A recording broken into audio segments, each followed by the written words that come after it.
I am proud to introduce one of Longmont's best-known citizens. Vance Brand was born in Longmont, right on Lincoln Street. He attended Central Elementary School and Longmont High School. After graduating from the University of Colorado, he flew fighter jets for the U.S. Marine Corps and then became a test pilot. In 1966, he was accepted into NASA's 5th astronaut class. His long and varied space exploration career includes participating in the first international space mission as command module pilot on the Apollo-Soyuz test project. He commanded 3 space shuttle missions in 1982, 1984, and 1990. Vance Brand's new autobiography, Flying Higher and Faster, will be available for signing after tonight's event. He is here tonight with his wife, Beverly, sons Dane and Patrick, and daughter-in-law, Kathy. It is truly an honor to have an American hero return to his hometown. Please join me in welcoming Vance Brand.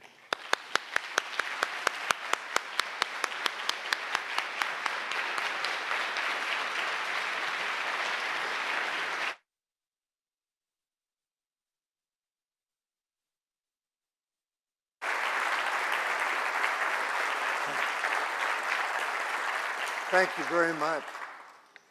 It's wonderful being here back in Longmont. Before I start, I'd like to have my family wave, family members that are here that Eric just mentioned.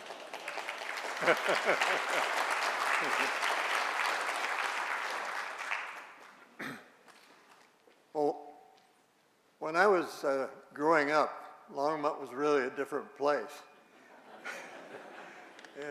It was about 8,000 population, and but a wonderful place to grow up. I had grandparents out in hygiene, and when I was a little kid, a grandfather on the Longmont City Council.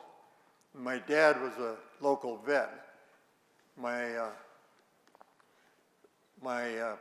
parents' families came over in the early 1900s from various places, father's side from New York and the mother's side from Ohio.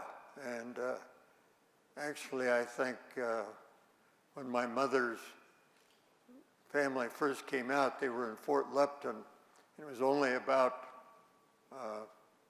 37 years after the end of the Western frontier. Some people say that frontier may still be going, but it was after 1990 when the fighting died down. So we were, I guess what you'd call native Coloradoans, but now I've lived in California for quite a while, so I hope none of that's rubbed off.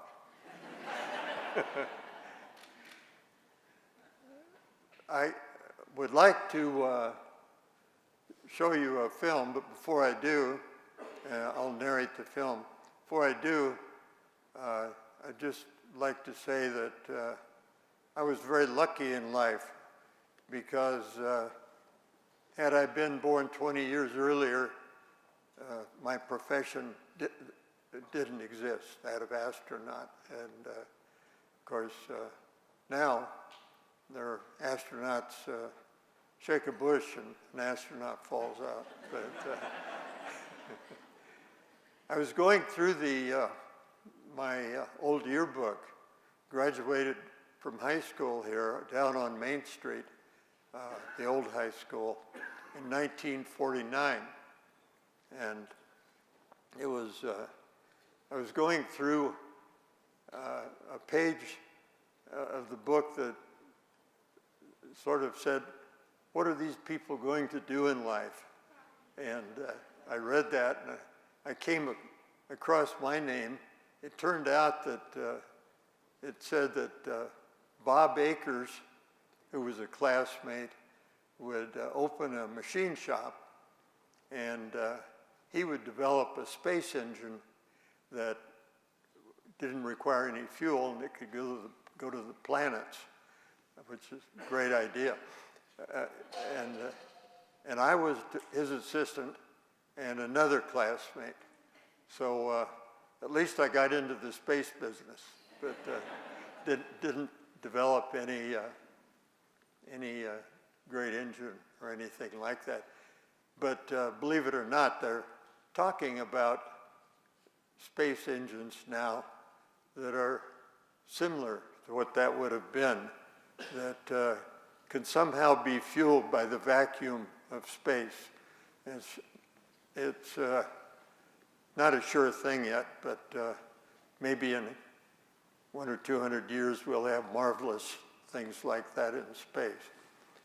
Well, when I left Longmont, went to CU, and from there into the Marine Corps, and I really didn't think about flying in my life until I was at Cherry Point, North Carolina, on an early Marine Corps assignment, and jet airplanes, which were fairly new back in the early 50s, were taking off, fighter airplanes, and I thought, man, I've just got to do that. I was very lucky, although I was completely confused about what I wanted to do in life until the age of 22, when I got to that base and I saw those airplanes taking off. I just wanted to do that. And from there on, it was going to machines that were flying higher and faster, and ultimately space machines, which fly pretty high and go pretty fast. Well, I'm sorry that I won't be around for the next 100 years, because I think marvelous things may happen in the exploration of space. It all depends upon the will of the people of this country and of the world. And I think there's a good chance that in the lifetime of some of the children, that are alive now, that they will witness somebody walking on Mars. We're doing marvelous things in space with drones, but the big thing in the future, I think, will be taking people into deep space. Well, as Eric mentioned, my career in NASA amounted to being first in the Apollo program and helping develop that, being on an Apollo backup crew, and but the guy I was backing up didn't break a leg or get the measles, so I didn't get to go to the moon. But I did get, after Apollo Soyuz, to link up with the Russians, or the Soviets as we called them back then, in 1975. I flew the shuttle, and we had 3 great flights, so you'll see some of that in the footage that's coming up now. So if you'd roll the film, I'll talk about it. This is the Apollo rocket on the pad, and we went out there in the early hours, and we were following the launch of this Russian Soyuz. And so this is Russian footage of the Soyuz lifting off in Kazakhstan in Central Asia. They got on orbit, and then we launched 7.5 hours later and took 2 days catching up with them rendezvousing with them. Here you see some of the really cool liftoff shots, the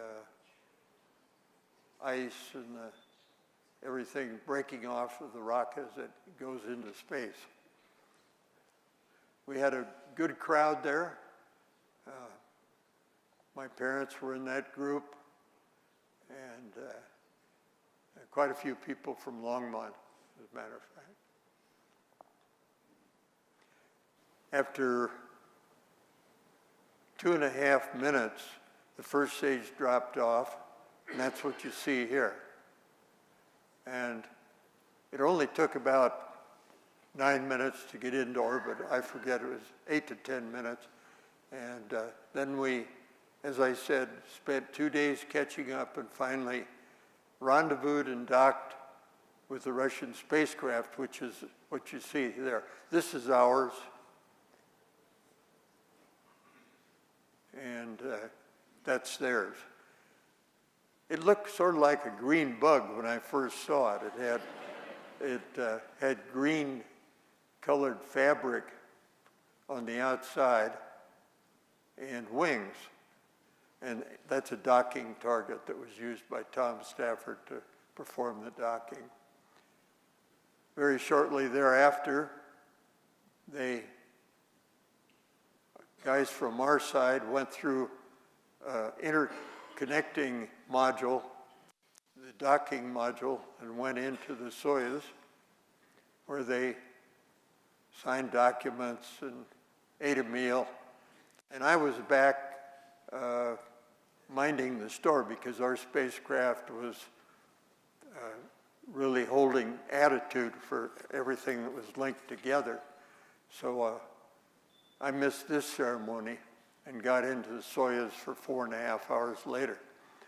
But this was during the Cold War that many of you may remember, and it was, some people say it was just one of the steps toward trying to end the Cold War and to show some cooperation instead of animosity between the two countries.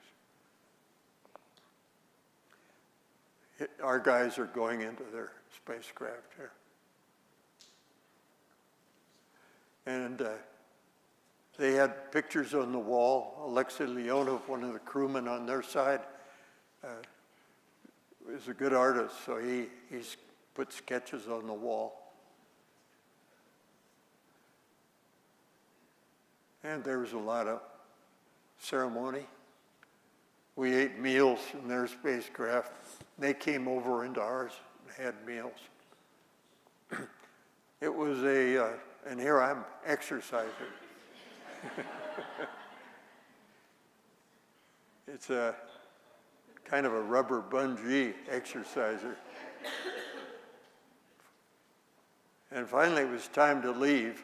We undocked from them and flew around them doing an experiment. We had about 5 joint experiments with them and another 25 of our own. So there was a lot of science being done on that mission in a lot of different areas. Here we are undocking, and very shortly you'll see us redock.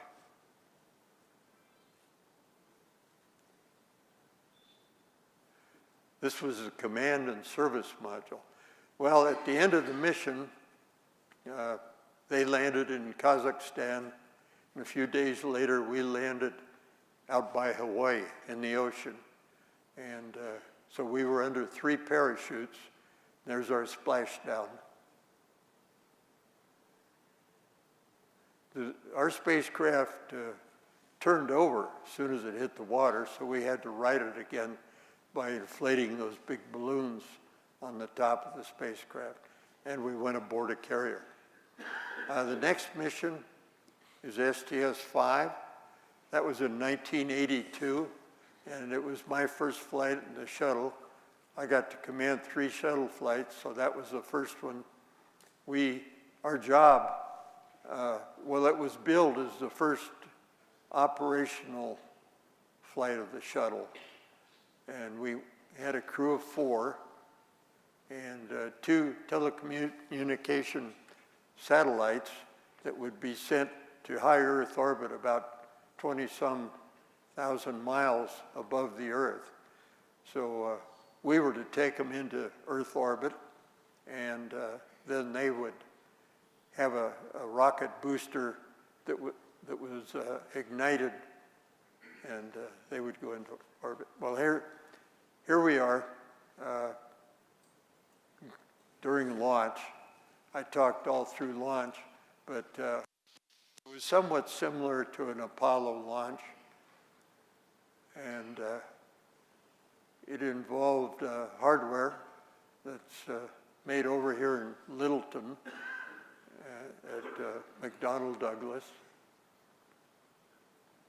which is Steve Martin.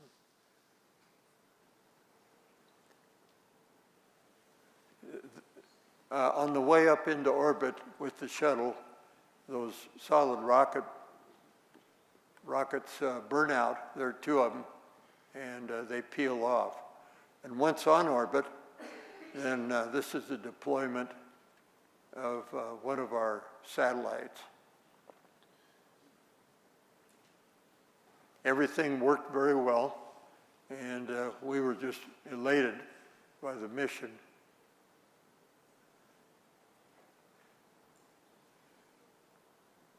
And that's the satellite going out into the blackness of space. At the end, we considered ourselves to be a delivery service, Ace Moving Company. I think Joe Allen came up with that one. And here's what the cockpit and the shuttle looked like. I was on the left. Bob Overmeyer was co-pilot on the right. And got to land at Edwards Air Force Base on their runway. And it was a great mission. When you go through a mission, there are a lot of steps, and you kind of breathe a sigh of relief every time you get by one of the milestones successfully. Here we are coming down, meeting the boss and some of the folks that helped make the mission a success.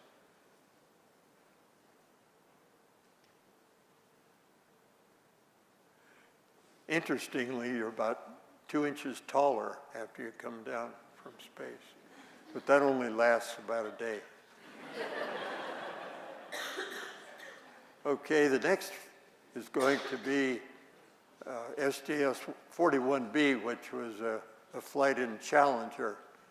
Challenger and Columbia were both lost, but this was my Challenger flight. And here's liftoff. Once again, beautiful photography of a momentous event.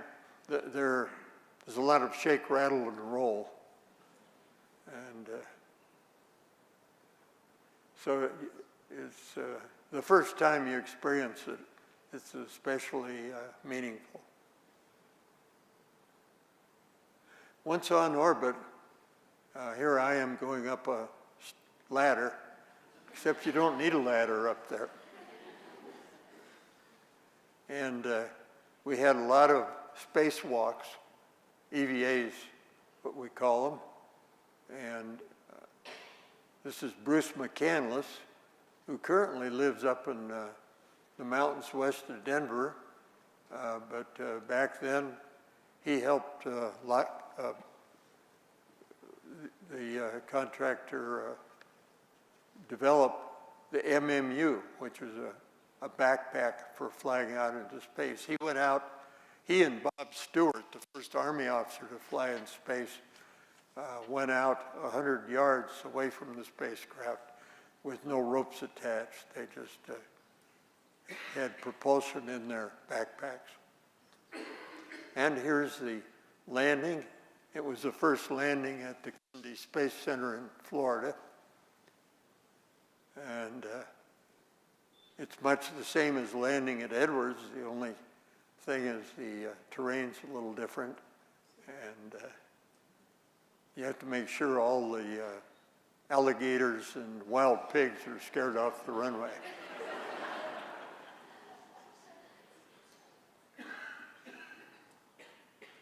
It had been foggy the night before, and so you see the residual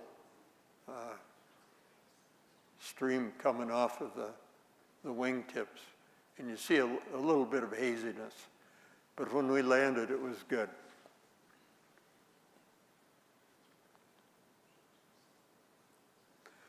The runway there is 3 miles long, so you don't have to sweat putting on the brakes too early. And my last mission was in 1990, just before the Gulf War, and that was in Colombia again. And this was a night flight, so during launch we got to look around and see that part of Florida that was being lit up by the rocket blast.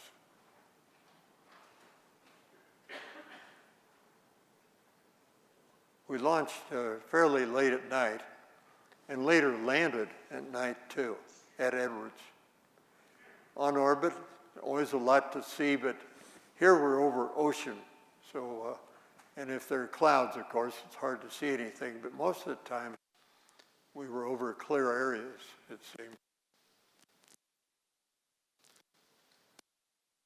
Can't capture it, but sunrises and sunsets on orbit are beautiful, multicolored. Here we're opening the payload bay doors so that we can work the telescopes. We had 4 professional PhD astronomers in the crew, a crew of 7. And so they cranked up the telescope, infrared and X-ray telescopes, which of course look at a little different sort of light than what we see outside in the daytime. We would generally maneuver on the lit up side of the Earth so that we're pointing at a star or galaxy or dust cloud, whatever we wanted to look at. And then they would do their work when we went into the dark on the dark side of the Earth. Of course, it only took 90 minutes to go around the Earth. And so they had probably 40 minutes or so at least to do their science. Now, before we could re-enter and come home, we had to check out the elevons and other systems to make sure that this machine would work right as an airplane as well as a spacecraft. And here we are doing that. And my hair's a little out of control there.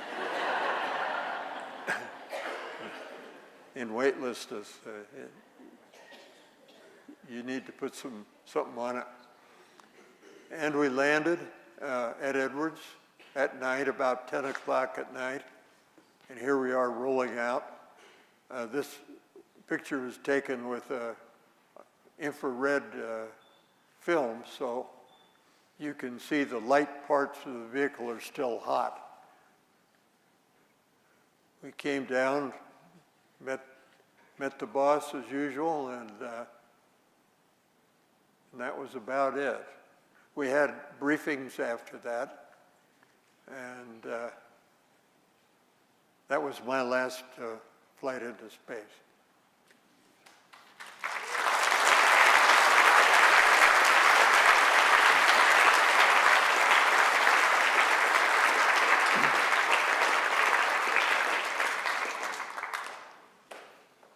Well,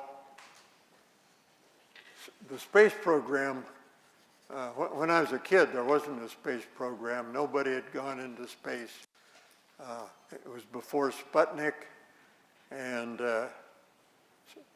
so, as I said, I was really lucky to onto the space program, and I was in the right age bracket. My father's age would not have qualified him, and even now, it's a little bit hard to get into space, but it's going to improve, I think, especially with the commercialization of space starting up now.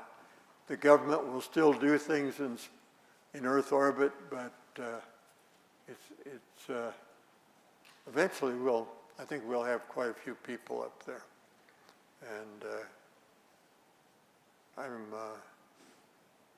sorry that I can't live for another 100 years, because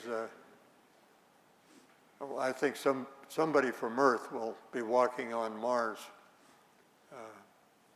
Maybe in, I don't know how many years, but it all depends on the people. I think we can develop the wherewithal to do it, and it's a matter of the people wanting to do it like they did with Apollo. I remember thinking in Apollo that it's so difficult, I don't know how this program of getting to the moon can succeed. But it worked. They succeeded. And there was a lot of risk involved. It was not risk-free. As you know, they had Apollo 13, an accident up there, but recovered the crew okay. I think in the future, there will always be risks in space, just like there are in flying airplanes or even driving cars. But maybe that will all get a little better with time. I'm sure it will. So with that, I'd just like to say that I felt very fortunate to have been raised in Longmont. It was a great town when I was growing up, and I'm happy to see that it's evolving into, well, it's 10 times bigger now, or maybe 12 times bigger, but it's kept pace with the times. It's transitioned from a small farming town into, well, a very industrial, modern sort of scene these days. And I'm not up on all the space industry you have around here, but I know that Longmont, Broomfield, and Boulder have an awful lot. And we read about them in the news every now and then. So with that, I'd like to, before I stop, just say that I'm really glad my family, some of my family members were able to come here for this. 2 sons, daughter-in-law, wife, and so this has been a happy thing for me. With that, let's go into questions. Yeah. So before we start with questions, we have one announcement, and then the way the questions are going to work is if someone will say the question, and then I will repeat it into the microphone. But I think first we have an announcement. We do. So there's a green car. They didn't tell me what kind. It's green, though. In the parking lot, the license plate is QJL179. Your lights are blinking and your alarm is going off. If that's your car, you might want to go check it out. So Eric's going to take the front of the room. I'm going to help out back here in the back. So why don't we go ahead and get started with questions?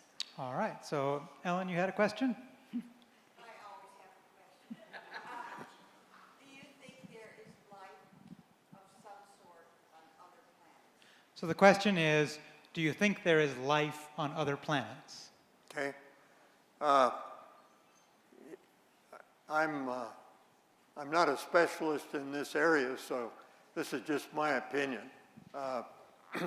First of all,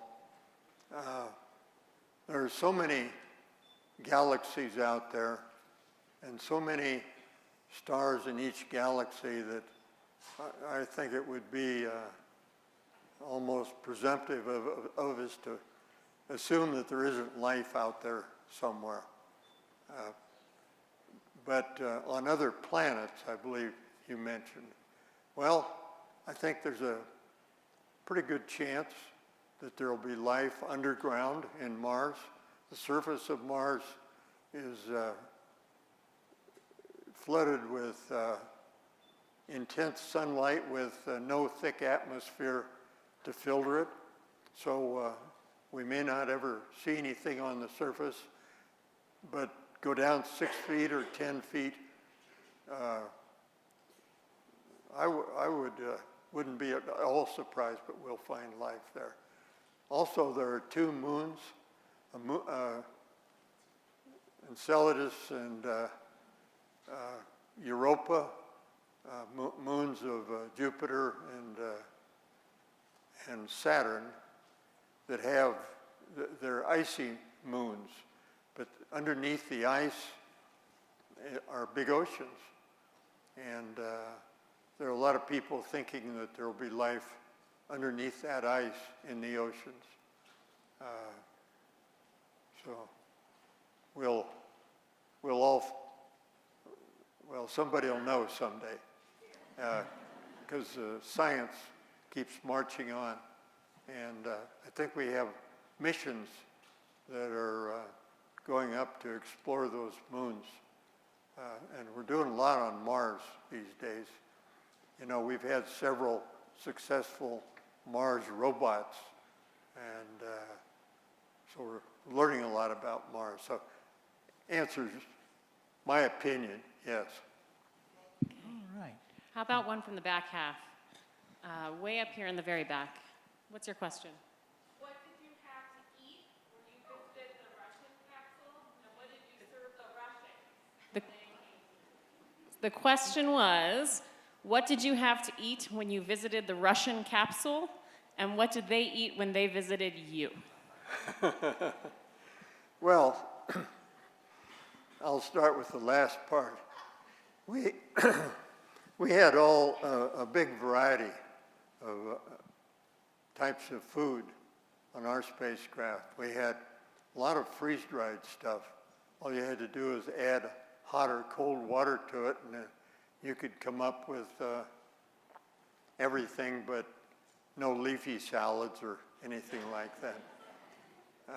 We also had military rations, and for some of the later shuttle missions, we had fresh fruit. We had apples and oranges and things like that. On my last mission, that was very tasty, and it went very well for about 3 or 4 days. And then the stuff started to rot. And it smelled so bad that we had to put it in a sealed bag and take it back to Earth. But now the other first part of the question, when we went into their spacecraft, they had a lot of foods that they were still eating out of tubes like toothpaste tubes. They had fish and borscht, which is a beet soup, and things that most of us aren't too familiar with, but which in our training before the mission we'd learned a little bit about, so their food was good too. Yes, the young woman. Can you tell us about your helicopter flying? So the question is about your helicopter flying. Oh, well, I have 400 hours in one of the early helicopters. At the time, everybody in the Apollo program, which I was a part of, was getting to learn to fly helicopters because we thought that the skills would transfer over to landing the lunar vehicle. And so, yeah, I have those 400 hours, I really enjoyed flying the helicopter. It's different, but it was fun. Okay, another one from the back. How about this gentleman right here? So I'm curious, which ride did you like better, the Apollo or the shuttle, as far as smoothness? And which one was your favorite? So the question was, which ride was best, the Apollo or the shuttle? And which was your favorite, correct? Which Okay, was smoothest? I'm going to cheat on this answer. If I was going to the moon or into deep space, the shuttle wouldn't work, and the Apollo was a great vehicle. It had a computer back in those early days, and you could do things with it, some things that you couldn't do with the shuttle. If I were to be in Earth orbit, I liked the shuttle because you had wall-to-wall windows. You could see out a lot. You could, if you were coming up on something like Gibraltar or Dakar or Cairo, somebody in the spacecraft would say, "Hey, I see Cairo," and then everybody would break away for a couple of minutes there and just look going over it. And so the other thing about the shuttle was like flying an airplane, especially when you land. So I like that better than plopping down in the ocean under parachutes. Right, yes. Yes, right here. If you could go back to space, would you do it again? Would I do it again? Well, I couldn't pass the physical now, but if I certainly would if I could pass the physical. And I thought each space flight was a challenge, and I enjoyed the flight and the challenge. So I would, yeah. Back. But not to Mars. I wouldn't make it that. I would have gone to Mars 20 or 30 years ago, but not now. All right back here in the very back. What's your question? This young lady would like to know how many spacecrafts you have been in. I guess it's 4. 1 Apollo and 3 shuttles. Well, if you say spacecraft, it's 2 shuttles, because I only flew Challenger in Columbia. And so then if you add in Apollo Soyuz, that makes it 3. So we probably got time for about 2 more questions. All right, over there, yeah, young man.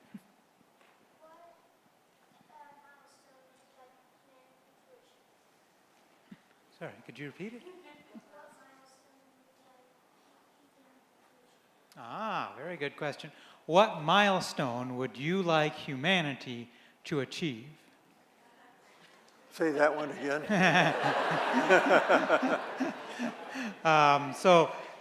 Looking ahead, well, what do you think are some of the next milestones that humanity is going to achieve in space? Oh, sky's the limit. We can't dream of everything yet, but we're making such great strides right now in so many areas. And so we can't even imagine what it's going to be, but I think going out into deep space more with people will be one of them. And the other thing is, I don't know if anybody's noticed, but we completely rely on satellites and other things we have in Earth orbit now. We have, it's just as if they took away the internet, we'd be in trouble. And if they took away Earth orbit vehicles and satellites and stuff, we'd be in trouble there too. So the real answer is I can't even imagine the things that are going to happen, because I get surprised about every 10 years when something comes up that I had never dreamt of, like 3D manufacturing. That's a good example. Who would have thunk it? And looks like time for one more question from the back. Okay, and your question? She says, "Hi, I'm deaf. Can a deaf adult be an astronaut?" She would like to know if a deaf adult could become an astronaut, someone who had hearing impairment. Not yet. Maybe in 50 or 100 years, who knows? But right now, the requirements to become an astronaut, be it in commercial or military or civilian government like NASA, is the requirements are pretty high. But I think that'll change. Right now, we have mostly engineers and people like that, scientists that are in orbit doing their thing. But in time, we may have poets and people of various persuasions up in space. By the way, I mentioned my family, but I'd also like to have somebody stand up that I went to Longmont, that was in my class at Longmont High School. Class of 49, the 49ers, Dean Gold, I think.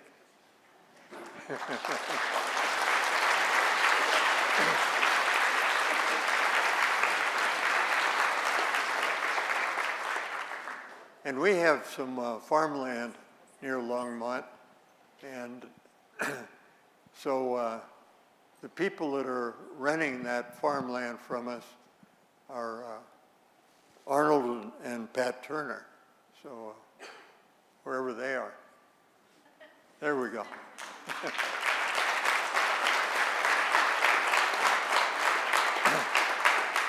Well, it's a great future. All I can say to the young people here is, if you think you're interested in space, study hard, don't get into trouble, and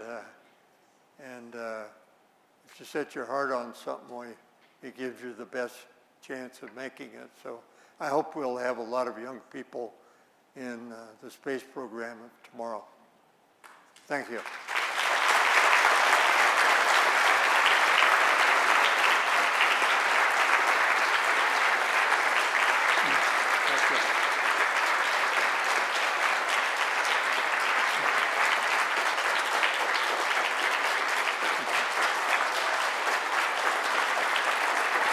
Thank you very much.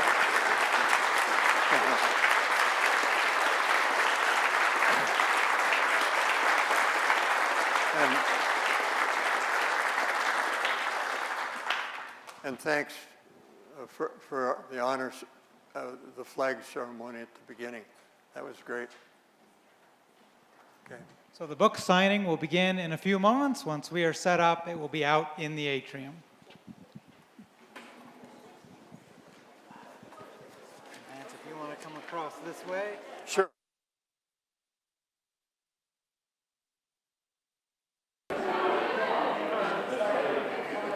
Okay, you bet. Thanks for coming.